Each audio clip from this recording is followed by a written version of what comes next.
More letters to the letters, Yep. make more letters. You'll live. Okay, notice example 3. 5n sub n plus 10n sub d is equal to 125, and n sub n plus n sub d is equal to 16.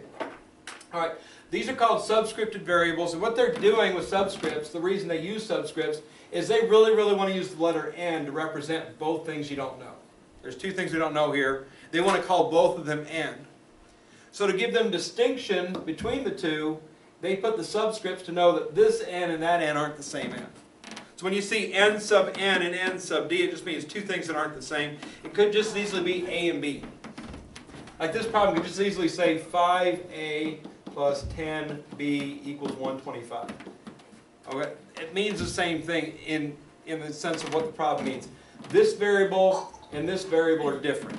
That's what the subscripts mean. The reason they use subscripted variables is to make the variables more meaningful. This problem here relates to a word problem down the road we're going to do called coin problems. It's going to sound something like this. Preston had 16 coins that were nickels and dimes. The total amount of money Preston had was $1.25. How many of each type of coin does Preston have? Number of nickels, number of dimes. So they're using n sub n, n sub d to give those more meaning, little bit more meaningful variables there. That's why they do it. In my humble opinion, when it comes to math, the more letters you put into a problem, the more confusing they look. Alright, so for my advice for you guys is this. When you see this problem appear in your book, this is what goes on my paper if I'm doing this problem.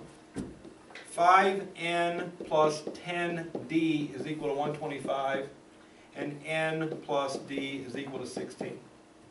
Use the subscripts themselves as your variables, and you'll be fine. And if it's that nickel and dime problem that I just told you about, nickels, dimes, it's fine. It sufficiently covers what you're doing, and it makes a good system of equations. So I personally don't really like subscripted variables in this context. There are going to be some subscripted variables that you're going to run into down the road. You can't get rid of them. You'll have to work with them all the way through.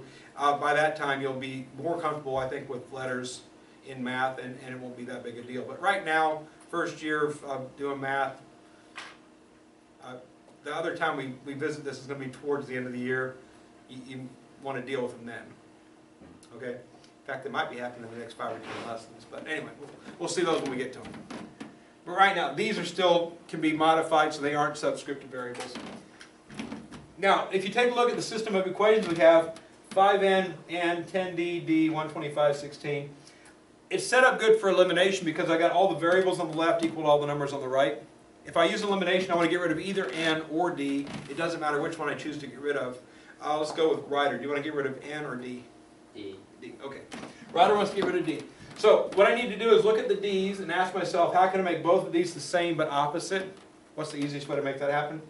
Times it by 1, and then times the bottom one by negative 10. If we multiply the bottom one by negative 10, and rather than multiply the top one by 1, just leave the top one alone, leave it as is. Alright? So, if I multiply the bottom equation by 10, I get negative 10n minus 10d is equal to negative 160. Okay, again, if you multiply one thing, you multiply all things. So negative 10 times n, negative 10 times d, negative 10 times 16. The top equation is going to remain as is, so 5n is going to stay positive 5n. Plus 10d stays plus 10d, equals 125 stays equals 125. If I add the two equations together, these are opposite signs, so I subtract. Negative 5. And it's negative because 10 is bigger. These are exact opposites, they cancel. So what Ryder wanted to do is get rid of d. We've gotten rid of d. Negative 160 plus 125, subtract because the signs are different. 160 is bigger, so it's negative. And if negative 5n equals negative 35, we divide both sides by negative 5. And n equals 7. N ends up equaling positive 7. So is n the first one or is it? Oh, it's the first number in the thing here. And I think you're worried about ordered pairs. We'll get that in a second. Okay. Second, it says solve. Solve means find everything you don't know. So I don't know n or d, right? So now that I've found out what n is, I'm going to go right back here. I know that n plus d is equal to 16. We just figured out n is equal to 7. So if we substitute n's value into that equation right there, and if I move the 7 to the other side, 16 minus 7 is equal to 9.